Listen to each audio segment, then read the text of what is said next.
ലത്തീൻ സഭ കോഴിക്കോട് അതിരൂപതയുടെ പ്രഥമ ആർച്ച് ബിഷപ്പ് വർഗീസ് ചക്കാലക്കൽ 24-നോട് സംസാരിച്ചു. അതിലേക്കാണ് ഇനി. പുതിയ നിയോഗത്തിൽ വളരെയധികം സന്തോഷമുണ്ട്. ദൈവത്തിന്റെ വലിയ അനുഗ്രഹമാണിത്. തന്റെ പ്രാർത്ഥന ദൈവം കേട്ടു. ഓശാന പാടിയവർ തന്നെയാണ് യേശുവിനെ ക്രൂശിക്കണമെന്നും ഒച്ച വെച്ചത്.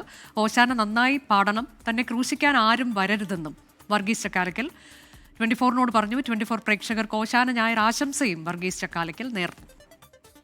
എനിക്ക് വളരെയധികം സന്തോഷമുണ്ട്. ഈ ദൈവത്തിൻ്റെ വലിയ ഒരു അനുഗ്രഹമായിട്ട് ഞാൻ കണക്കാക്കുകയാണ്. നാളെ ഓശാന തിരുനാളാണ്.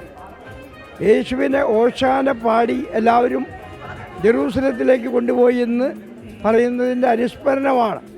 പക്ഷേ ഒരു കാര്യം, ആ ഓശാന പാടിയവർ തന്നെയാണ് പിന്നീട് അവനെ ക്രൂശിക്കുക എന്ന് ഒച്ച വെച്ചത്. അപ്പോൾ അതുകൊണ്ട് എൻ്റെ പ്രാർത്ഥന ഇതാണ്, ഈ ഓശാന നന്നായിട്ട് പാടിക്കൊള്ളേറ്റ്, ക്രൂശിക്കാൻ ആരും വരല്ലേ, ആരും അങ്ങനെ പറയല്ലേ എന്നുള്ളതാണ്.